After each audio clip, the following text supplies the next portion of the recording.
Boa tarde, meus irmãos. Vamos então começar o nosso estudo.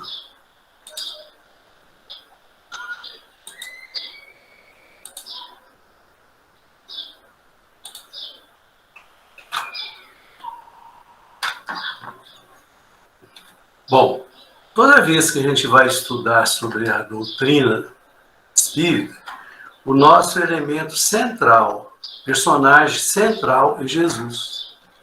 Kardec, no caso de hoje, André Luiz, Chico Xavier, porque nós vamos estudar uma parte do livro Evolução em Dois Mundos. Esse livro, para quem não sabe, foi escrito a convite do André Luiz pelo Valdo Vieira, psicografado pelo Valdo Vieira e o Chico Xavier. O Valdo Vieira aqui em Uberaba e o Chico Xavier em Pedro Leopoldo. Ele foi psicografado dessa forma, em lugares diferentes. Depois juntou tudo e deu esse livro, que é uma obra-prima. Tá? Então vamos ver.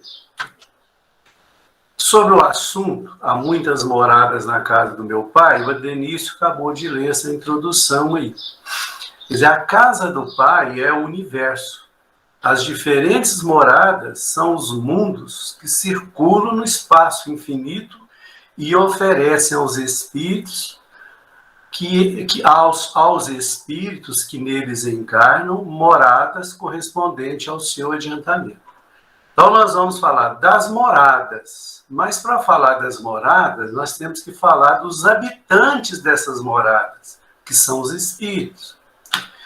Esses espíritos, a gente lança a seguinte questão: quem somos, de onde viemos, como fomos criados, quem nos criou, como surgiu a vida em nossa morada, como era a nossa morada e a nossa galáxia. O que sabemos sobre as mônadas? Então, essas questões iniciais é para a gente começar a pensar para iniciarmos o nosso estudo. Inicialmente, como nós vamos falar bastante em mônada, tem que falar o que é mônada. Mônada são organismos muito simples que se poderia tomar por unidade orgânica qualquer, micro-organismo celular. Ela pode ser chamada também de princípio inteligente. Então vamos raciocinar aqui. O que habita o nosso corpo? O que nos dá vida? É o espírito. Como nós estamos num corpo, Kardec chama esse espírito de alma. Então é a nossa alma que dá vida ao corpo, energiza o corpo. E assim é a mônada nos animais unicelulares, quer dizer, que só tem uma célula que dá vida. É o princípio inteligente. Nós não somos mais princípio inteligente. Nós já somos seres inteligentes e racionais. Então é a partir daí que a gente começa o nosso estudo. No Livro dos Espíritos, tem lá algumas perguntas a respeito desse assunto. Quando começou a Terra a ser povoada? No começo tudo era um caos, os elementos estavam em confusão. Pouco a pouco a coisa tomou o seu lugar. Apareceram, então, os seres vivos apropriados ao estado do globo. Apareceram, e aí? Como apareceu? Isso em 1857 não tinha como explicar isso. De onde vieram para a Terra os seres vivos? Resposta: a Terra lhes continha os germes, que aguardavam um momento favorável para se desenvolver. Os princípios orgânicos se congregaram assim que cessou a atuação da força que os mantinha afastados, mantinha eles afastados. E aí eles formaram os germes de todos os seres vivos. Esses germes permaneceram em estado latente e de inércia, quer dizer, em repouso, adormecido, como a crisálida e a semente das plantas. Uma semente pode durar vários anos, depois você enterra, ela brota. Ela estava em estado de latência, de inércia, até o momento propício ao surto de cada espécie. E aí os seres de cada uma dessas plantas, dessas se reuniram e então se multiplicaram. Agora essa aqui é interessante. Onde estavam os elementos orgânicos antes da formação da terra. E os espíritos respondem com toda paciência. Achavam-se, por assim dizer, em estado de fluido no espaço, no meio dos espíritos, ou em outros planetas, à espera da criação da Terra, para começar a existência nova num novo globo. Então veja que eles estavam no plano maior. Para a gente falar um pouquinho disso, vamos buscar socorro na ciência também, que fala sobre, vamos mostrar aqui uma escala de tempo. Imaginando o tempo zero, no momento que encerrou aquelas manifestações, tempestades, chuvas, aquela loucura, começou a surgir vida na Terra, então vamos chamar de tempo zero. Aí os cientistas dividem isso em eras. Era arqueozoica, era paleozoica, era mesozoica, era cenozoica. Essa primeira era aí durou 4 bilhões de anos. 4 bilhões de anos. A paleozoica durou 250 milhões de anos. A mesozoica, 130 milhões de anos. E a cenozoica, 70 milhões de anos. Denise, você está ouvindo aí? Todo mundo está vendo?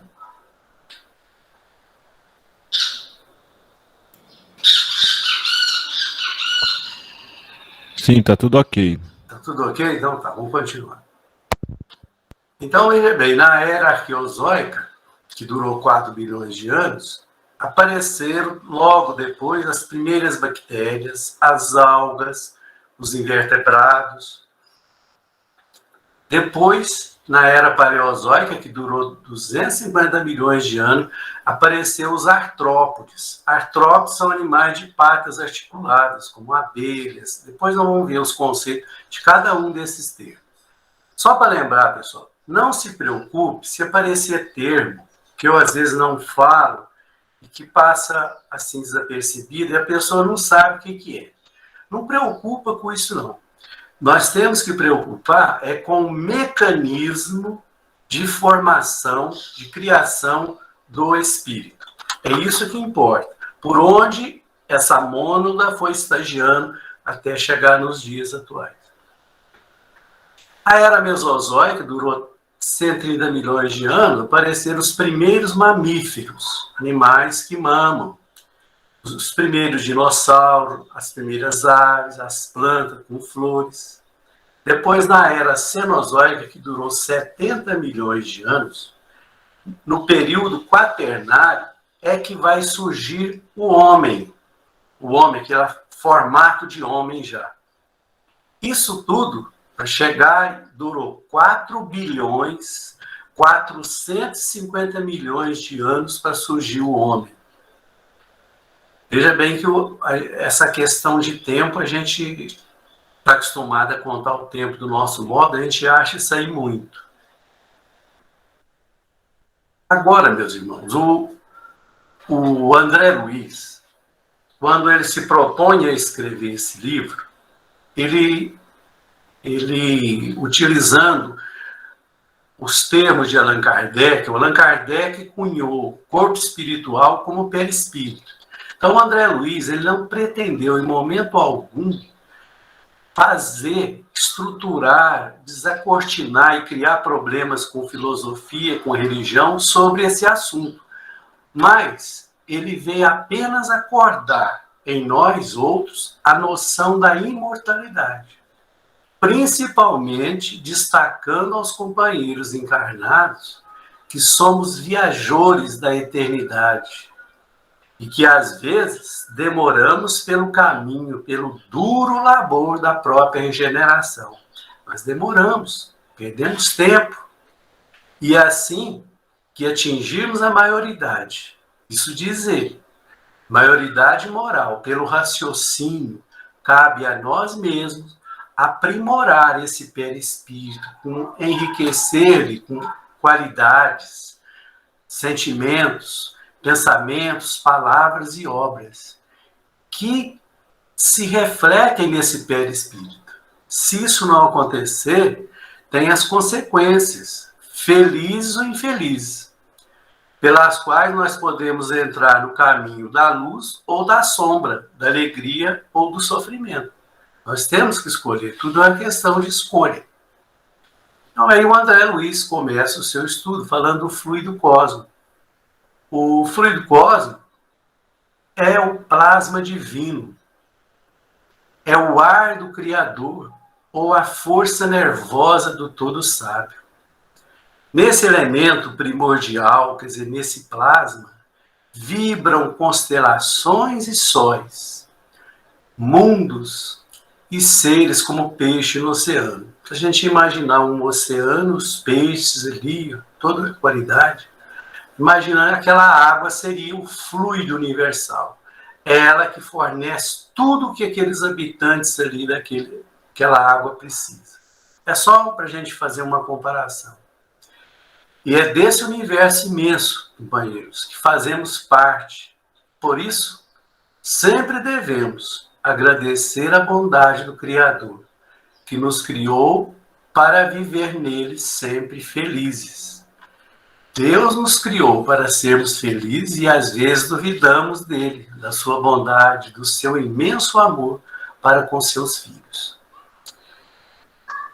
Agora, meus irmãos, nós vamos falar sobre cocriação em plano maior. O que é cocriar? É criar junto. Porque Deus criou o universo. Agora, será que ele criou sozinho? Ele criou, mas ele teve auxílio, ajuda, né, de muitos espíritos para fazer isso. Então, a criação do universo, das estrelas, dos sóis, das galáxias, a gente chama isso de criação, cocriação em plano maior. E é nesse plasma divino que temos a substância original, ao comando do Senhor Supremo. E é aí que as inteligências divinas operam, trabalham. Mas quem são essas inteligências divinas?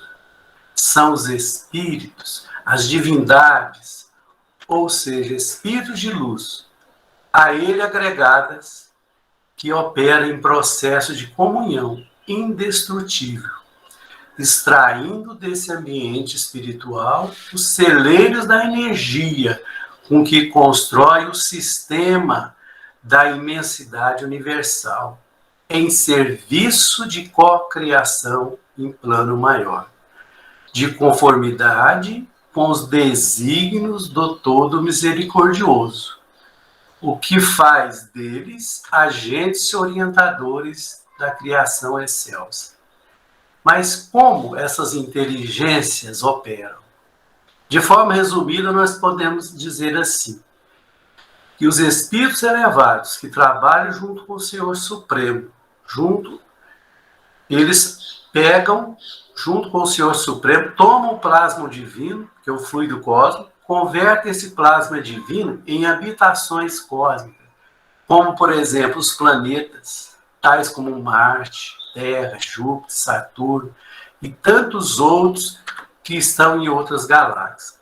Esse ensinamento aí me fez lembrar o seguinte: quando eu era criança, a gente pegava massa, assim, barro, misturava com água, e ia fazendo criação, fazendo casinhas, fazendo as nossas coisas. Nós estávamos ali, co-criando alguma coisa.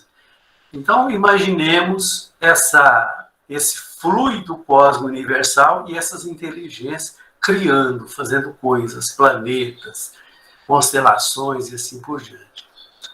Essas habitações, meus irmãos, são formadas de acordo com o tipo de seres que viverão nessas moradas. Elas podem ser de vários tipos, radiantes ou obscuras, gaseificadas ou sólidas, obedecendo às leis pré-determinadas. E estas moradas perduram por milênios e milênios, mas que se desgastam, se transformam o tempo todo por esta imensidão de universo. Então, o planeta é criado, depois que ele perde a sua validade, ele é desfeito. Ele volta à matéria original, daí criar novo planeta. Esse é um assunto mais para frente. O espírito criado por Deus pode formar ou co-criar, mas só Deus é o Criador de toda a eternidade. Gente, ainda não temos a inteligência e sentimento suficiente para entender Deus em toda a sua grandeza. O tempo todo, novas moradas estão sendo formadas, como já foi dito. Meus irmãos, o processo de evolução, que é uma lei de Deus, considera que todas as moradas estão sujeitas a essas leis. O nosso planeta, por exemplo, está passando por um processo de evolução, tanto na parte física quanto na parte moral. E os seus habitantes, um dia, vão mudar. O planeta vai mudar. É só a gente imaginar como o nosso planeta era antes e como ele é hoje. Muitas mudanças ocorreram e ainda vão ocorrer em todos os aspectos. Nós já tivemos notícias, através da ciência, principalmente, que chegará um dia, e assim também diz os Espíritos, que teremos apenas um clima, a primavera. Porque veja bem aqui, essa caneta. A Terra, o nosso planeta, ele é inclinado assim. No verão, os raios solares estão perto aqui. Ó. No verão, quando é verão no hemisfério norte, os raios solares estão aqui. Ó. É calor extremo aqui, ó. Muito calor. Médio aqui e aqui embaixo é frio. Então, nós temos verão, inverno. O que vai acontecer? O eixo da Terra está mudando. Ele vai perdendo essa inclinação. Até ele ficar assim. Aí, quando o Sol incidir, ele vai incidir em toda a superfície de uma forma uniforme. Então, nós teremos somente um clima, primavera. Aí as geleiras vão derreter. Você fala, mas vai aumentar o nível da água nos oceanos. Vai, mas vai aumentar a evaporação. Vai chover mais, nós não vamos ter deserto mais. Se Deus quiser, isso vai acontecer. Então, agora, quando isso acontecer, seus habitantes, com as vibrações de amor e fraternidade, deixarão o planeta cada vez mais belo. Hoje nós sabemos que o lugar que vivemos pode ser melhorado com nossos pensamentos. Vamos lembrar das regiões umbralinas como o ambiente físico é triste, sem nenhuma beleza que possa encantar nossos olhos. O mau cheiro, a higiene passa longe de tudo que consideramos normal.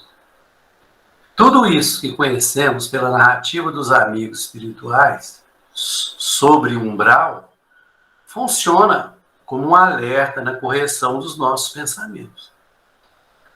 Os pensamentos dos moradores plasmam, quer dizer, formam o tipo de morada que queremos. O planeta muda quando os seus moradores mudarem seus pensamentos. O nosso lar, onde escolhemos para formar nossa família, será equilibrado ou não, feliz ou não, próspero ou não, de acordo com os pensamentos dos seus moradores. O pensamento determina os resultados que queremos para nossas vidas. Somos o que pensamos. Já temos notícia de planetas aqui pertinho de nós, o Júpiter, por exemplo, que já conseguiu avanços extraordinários. Ele está perto de nós, ele está a 628 milhões de quilômetros da Terra.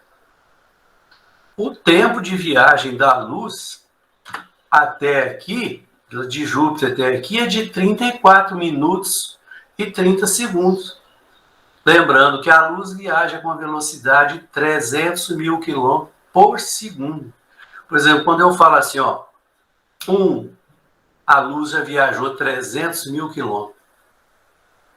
Bacana isso, né? Bom, agora nós vamos falar da cocriação em plano menor. Plano maior, universo inteiro. Plano menor, nós vamos considerar mais aqui, próximo de nós.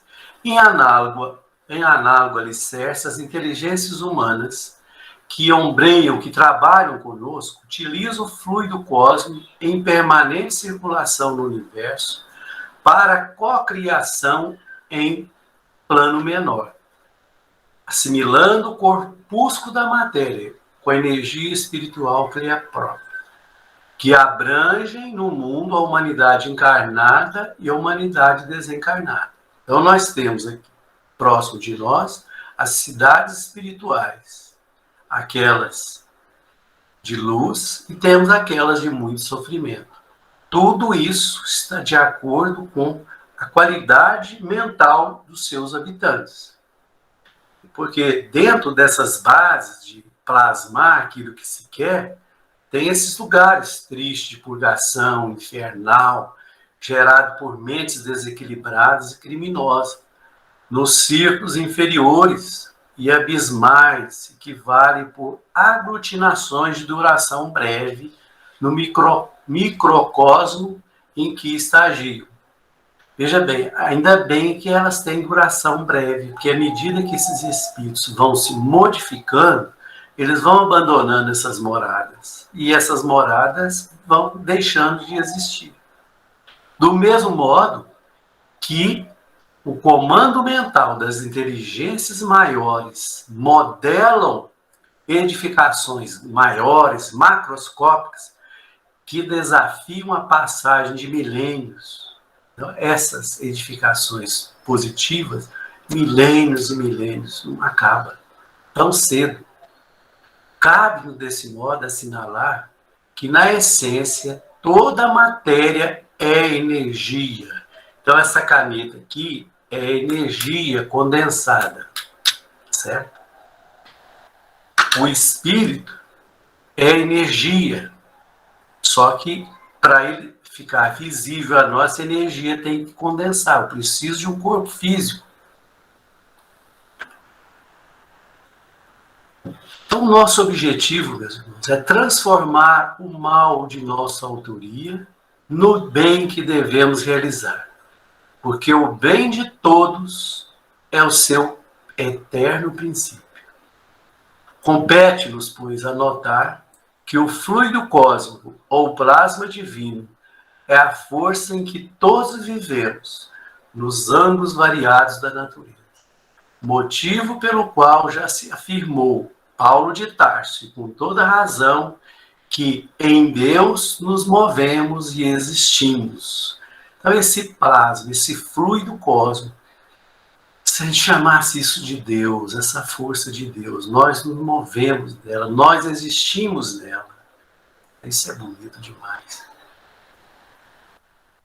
O André Luiz também diz o seguinte, que eu posso chamar o fluido cósmico de plasma divino, hausto do Criador, elemento primordial, substância original, matéria primária, hausto corpuscular de Deus.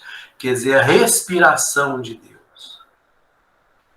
E a nossa galáxia?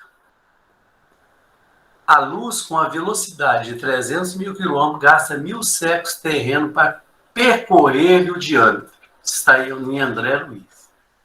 E através de microscópio, de telescópio, verifica-se que a galáxia nossa tem uma forma espiralada. Que a onda de rádio gasta isso aí, ó. A onda de rádio, avançando com a velocidade da luz, gasta 1000 séculos terrenos para percorrer o diâmetro.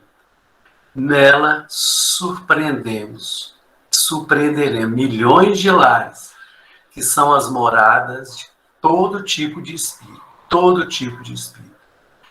E existem moradas envelhecidas, estão se formando, estão em via de formação, todo tipo.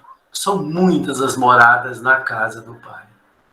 A ciência nos informa que a civilização humana surgiu aproximadamente 13 milhões de anos após o nascimento da Via Láctea, a nossa galáxia.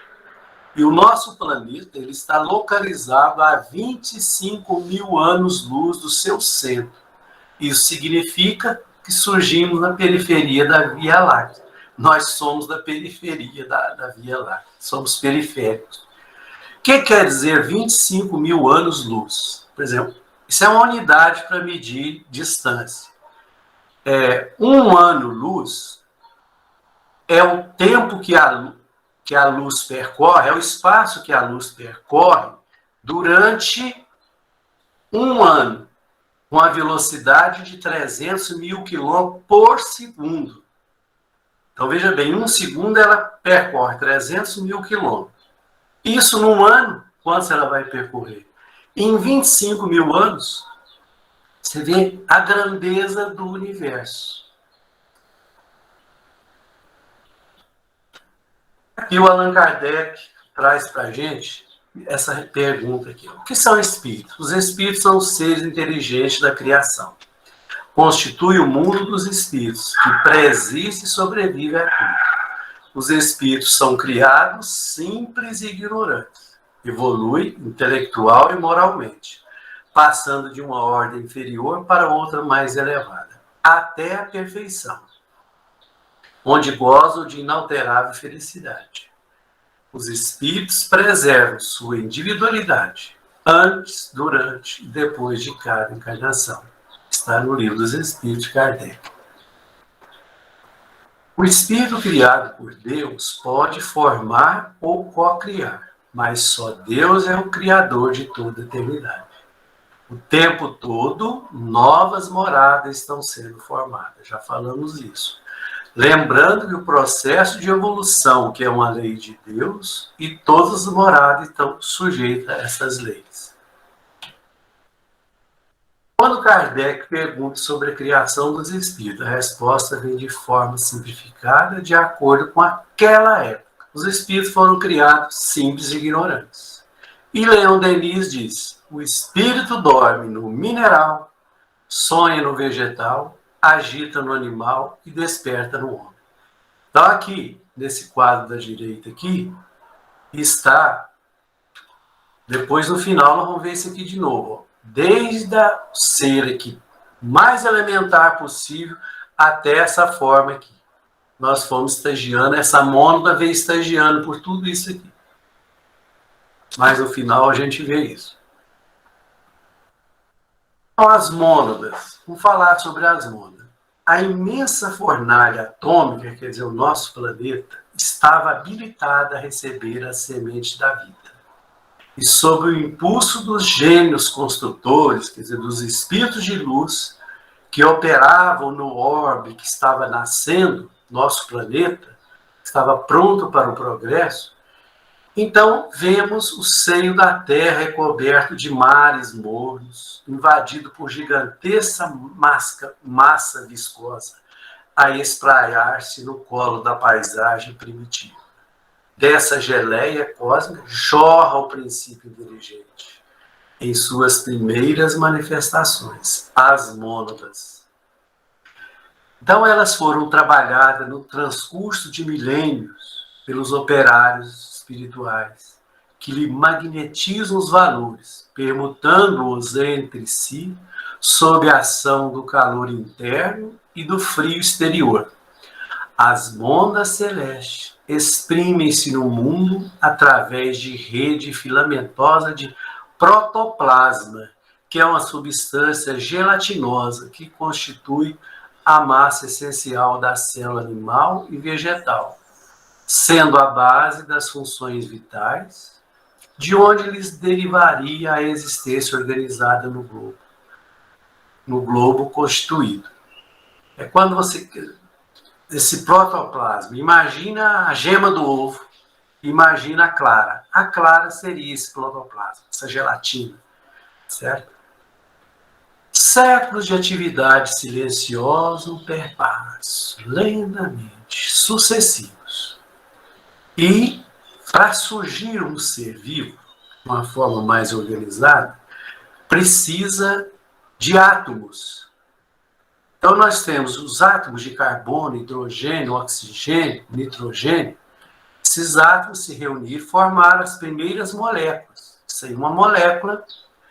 Essa molécula é uma molécula de aminoácido. Essa molécula de aminoácido aí, ela se junta a outra molécula de aminoácido, que junta a outra, até formar uma grande molécula de aminoácido que nós chamamos de proteína, que é a base da vida. Esses desenhos eu retirei da Aliança Municipal Espírita de Juiz de Fora, certo, pessoal? Aí a fonte. Agora o nascimento do reino vegetal.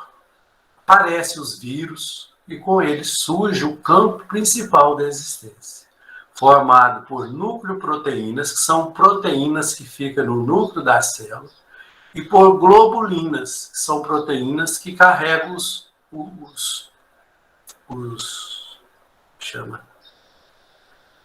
anticorpos, oferecendo clima adequado aos princípios inteligentes ou monas fundamentais, que se destacam da substância viva, por centros microscópicos de força positiva, estimulando a divisão celular. Então aparecem as bactérias rudimentares, cujas espécies perderam no alicerce profundos da evolução. Lavrando... Oi?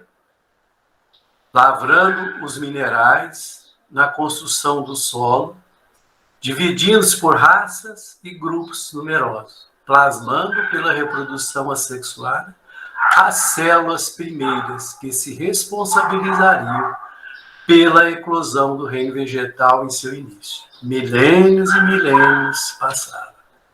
Aí, então nós temos a vida surgindo aqui, ó, mares, morros, seres unicelulares se formando. E quem é que está habitando isso aqui?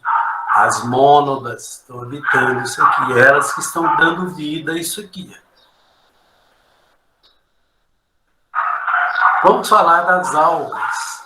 Sustentado pelo recurso da vida, que na bactéria e na célula se constitui do líquido protoplasmático, o princípio inteligente, quer dizer, a mônada, nutre agora na clorofila, que revela um átomo de magnésio em cada molécula, precedendo a constituição do sangue de que se alimentará no reino animal.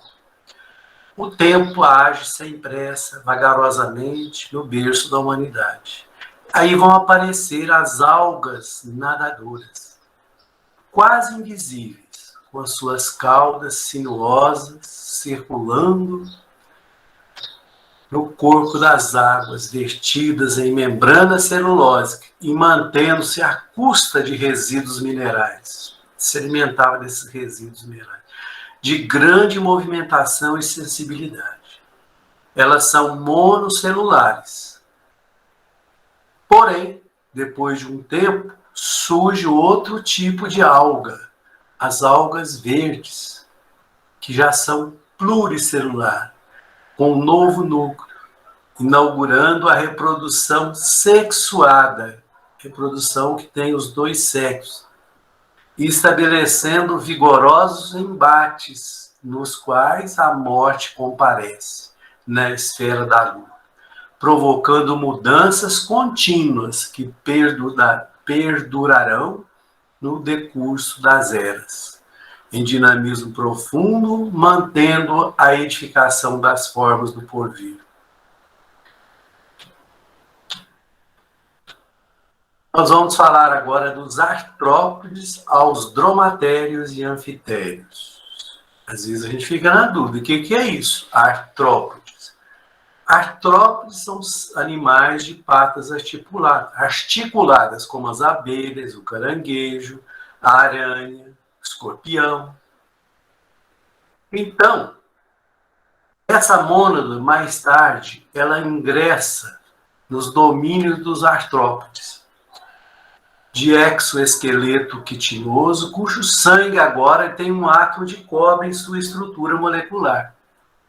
Para em seguida, mais evoluindo ainda, ela vai estar na condição de crisálida da consciência do reino dos animais superiores, cujo sangue contém a hemoglobina como pigmento básico, demonstrando o parentesco inalienável das individuações do espírito, nas mutações da forma que atende ao progresso incessante da criação divina. Então, olha aí. Das cristalizações atômicas. Olha os caminhos percorridos pela mônada. Cristalizações atômicas, até os minerais. Vírus e protoplasma. Bactérias e ameba. Algas e vegetais. Fetos e licopodiaces. Daqui a pouco eu vou falar o que é cada uma coisa dessa. Trilobites e cistídeos aos cefalópodes, foraminídeos e radiolários, espongiários e selenterários, equinodermos e crustáceos, ganoides e teleósteos, arquegossauros e labirintodonte, lacertinos e aves estranhas, pterossauros, mamíferos. Então a mônada fez esse caminho aí. Vamos agora falar. Aí, ó, isso aí é um dromatério. É um réptil. Réptil é aquele animal que rasteja. Sauros, lagartos. Vendo? Isso aí todos são exemplos de dromatérios. Anfitérios são os mamíferos que não têm placenta. São os marsupiais, que têm aquela bolsa na frente. Exemplo, gambá, macrocelídea e o canguru. Esses animais aí, eles são anfitérios. Fetos. O que são fetos? São plantas criptogâmicas. Quer dizer, são plantas que não produzem flores nem sementes. Exemplos são as algas, musgo e samambaias. As licopodiáceas, plantas diminutas, como as ervas rasteiras. Exemplo aí, samambaia, aveia, erva rasteira. Trilobite, um grupo extinto de artrópodes. Cistídeo, o exemplo disso é o ouriço do mar.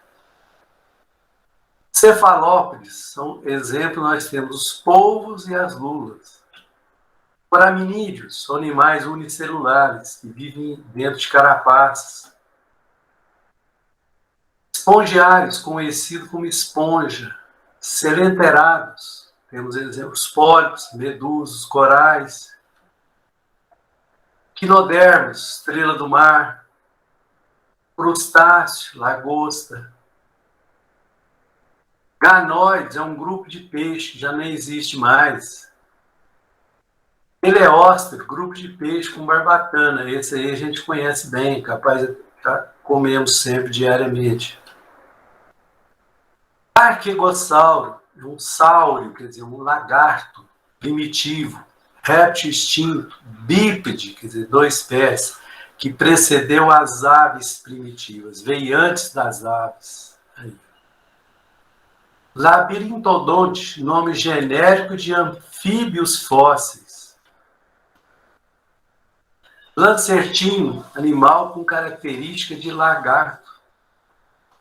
Pterossauro, réptil fóssil voador e marinho.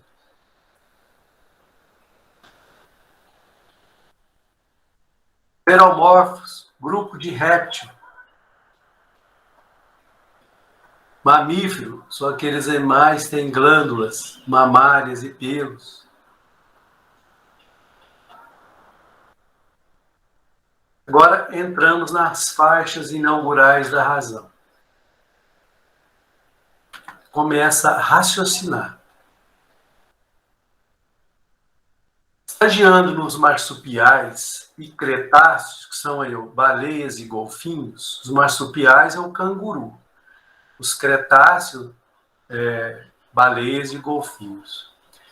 Nos rinocerantídeos, cervídeo, antílope, vendo? Ele vem estagiando aqui, rinocerantídeo. Olha como era aqui em cima e como é agora. É o rinoceronte atual. Cervídeo, mamífero, são os veados. Olha como era e como é hoje. A múmia, a mônada veio estagiando aqui. Antilopídeo, também é um mamífero. São os antílopes. Como era e como é hoje. Equídeo, cavalo, como era e como é hoje. Canídeo são os cachorro, lobo, chacal, como era, como é hoje. Proboscídeo são aqueles animais que têm focinho é prolongado em forma de trompa. Exemplo, elefante e o mamute, como era, como é hoje. Antropóide são aqueles grupos de símios, macacos, que compreendem os chimpanzés, gorilas, orangotangos e algumas espécies fósseis que lembram o ser humano.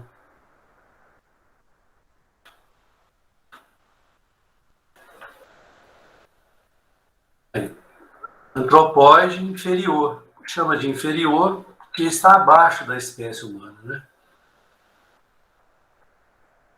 Picantropóide é um antropóide fóssil indicativo de um gênero intermediário entre o macaco e o homem. Aí, ó, isso aí eles encontraram. Isso aqui é um fóssil. Acharam, não me lembro aonde. Está no museu também, não sei aonde, já esqueci. Disso aqui, à direita, de um picantropóide. O período paleolítico é também conhecido como período da pedra lascada.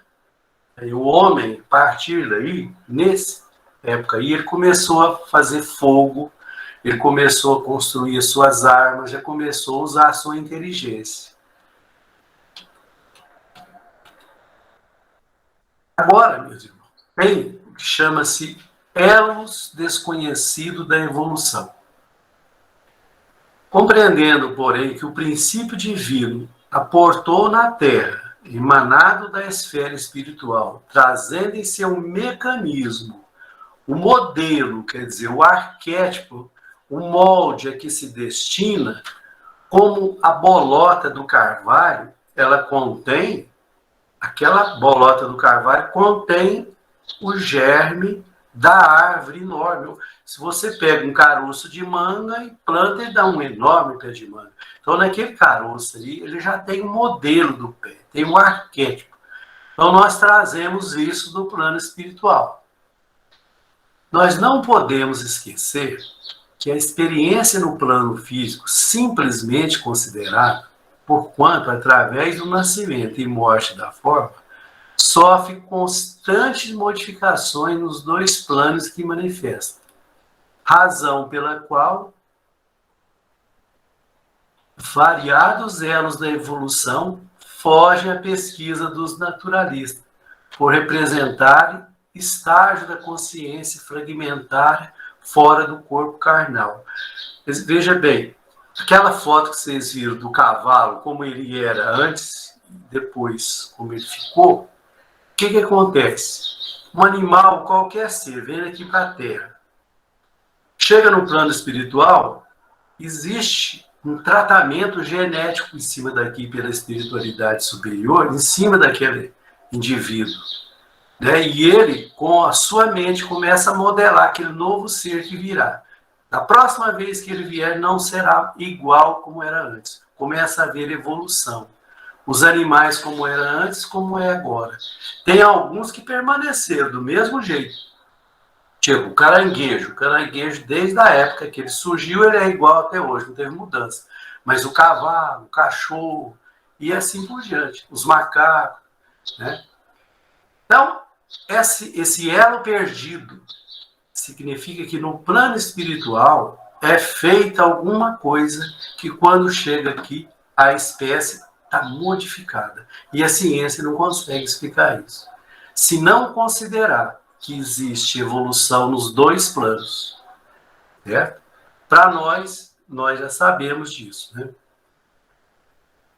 E outra coisa, a evolução no tempo. Os organismos, naquela época, nós chamamos de monocelulares, formados de uma única célula. Até chegar à civilização elementar do sílex, daquele que eu mostrei, do homem com a pedra na mão, sílex é uma pedra, faísca. Então, de um organismo celular até a civilização do sílex, quando ele já tinha noções já de elementares de fazer as coisas de inteligência, Durou 1,5 bilhão de anos. 1,5 bilhão de anos. E aí, meus irmãos, nesse período, que o homem ele começou a fazer aquisições. Aquisições essa que foi o centro coronário, esse que tem aqui, os outros centros energéticos. E isso foi incorporando no seu perispírito. E à medida que ele reencarnava, ele ia conseguindo melhoras. O sistema imunológico começou a aparecer com força para se defender das doenças. Ele começou a resolver situações de perigo. Então, quando sentia fome, procurava caçar. Quando sentia frio, começou a se aquecer. Ele foi desenvolvendo isso. E o tempo foi passando. E aí, só para a gente ter uma ideia aqui. Esse princípio inteligente é o mônada. Aí, ó, do princípio inteligente ao reino animal. Como que é isso? Em cada reino da natureza, o princípio inteligente foi adquirindo aprendizado longo e laborioso, mas constante e contínuo na esteira do tempo.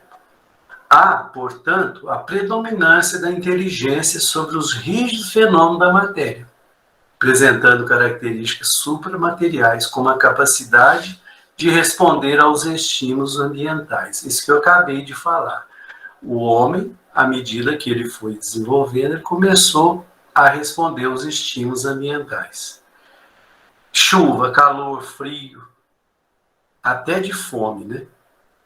É o princípio inteligente que viajou nesses reinos aqui. O reino animal, reino vegetal, reino dos fungos, reino dos protistas, reino dos morenos.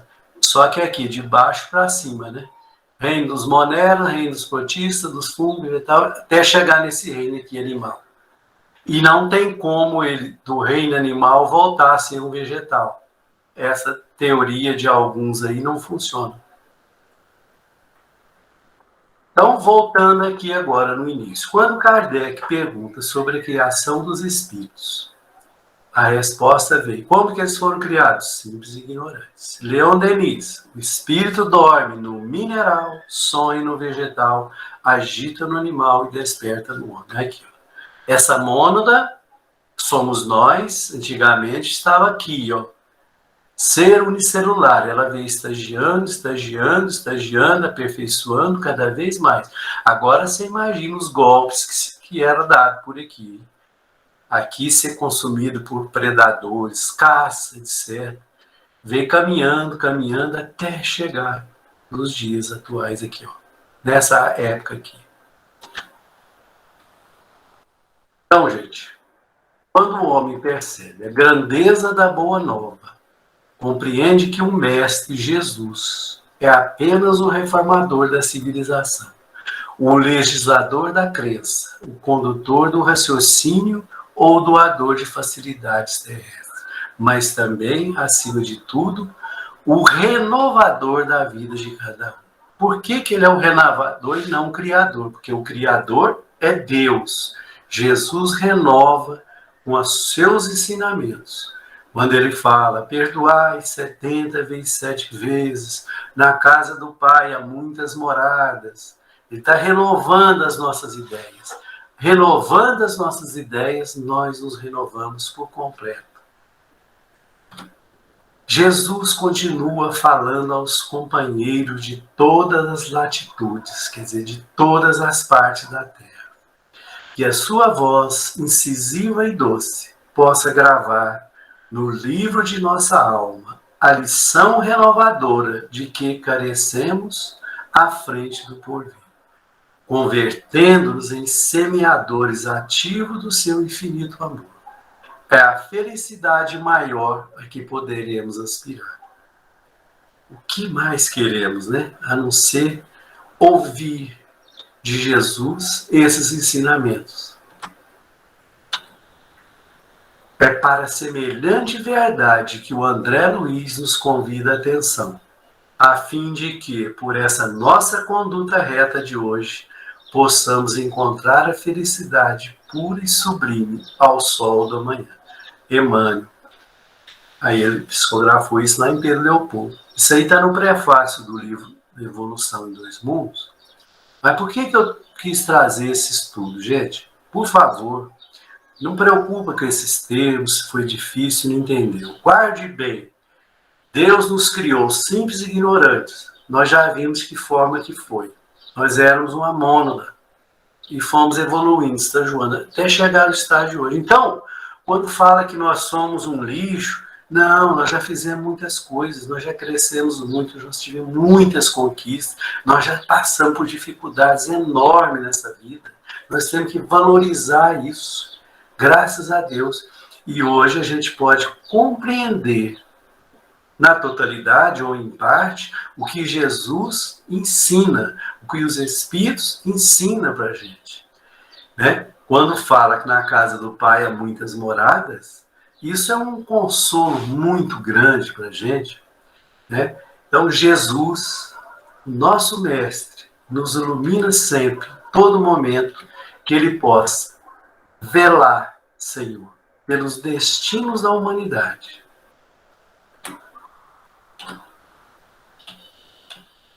Obrigado, paz e alegria para todos.